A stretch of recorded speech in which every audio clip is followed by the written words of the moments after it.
Iran Israel যুদ্ধের জেরে গাজা উপত্যকায় খাদ্য ও জ্বালানি সরবরাহের পথগুলো বন্ধ করে দিয়েছে ইসরায়েলি সেনাবাহিনী। এতে করে 2 বছরের দীর্ঘ যুদ্ধের পর ধ্বংসস্তূপে পরিণত হওয়া এই জনপদে নতুন করে দুর্ভিক্ষের কালো ছায়া ঘনীভূত হয়েছে। চরম মানবিক সংকটের মুখে পড়েছেন গাজার 2 মিলিয়ন মানুষ। সীমান্ত বন্ধ হওয়া আমাদের সেই চরম দুর্ভিক্ষের কথাও মনে করিয়ে দিচ্ছে।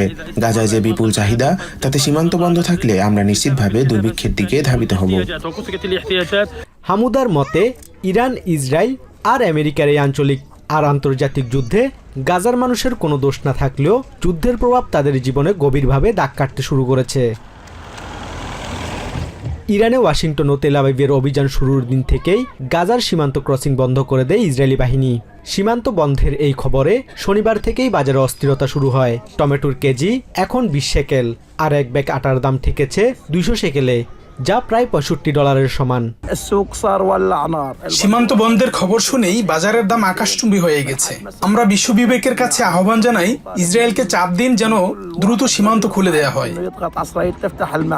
প্যালেস্টাইন এনজিও নেটওয়ার্কের প্রধান আমজাদ আল শাওয়া সতর্ক করেছেন যে জ্বালানি সংকটে হাসপাতাল ও পানি সরবরাহ ব্যবস্থা কয়েকদিনের মধ্যেই অচল হয়ে পড়বে। রাফা ক্রসিং বন্ধ থাকায় মুমূর্ষু রোগীদের বিদেশে চিকিৎসা নেয়ার শেষ আশাটুকুও নিভে গেছে। যদি সীমান্ত বন্ধ থাকে এবং চিকিৎসা, খাদ্য বা আশ্রয় সামগ্রী ঢুকতে না দেওয়া হয়, তবে আমরা আগের চেয়েও ভয়ঙ্কর পরিস্থিতির মুখোমুখি হব। বিশেষ করে পানি সরবরাহ ব্যবস্থা বজায় রাখা অসম্ভব হয়ে পড়বে। পর্যাপ্ত রসদের অভাবে ওয়ার্ল্ড সেন্ট্রাল কিচেনের মতো সংস্থাগুলো ত্রাণ কার্যক্রম স্থগিত করায় গাজার ক্ষুধার্ত পরিবারগুলো এখন দিশেহারা।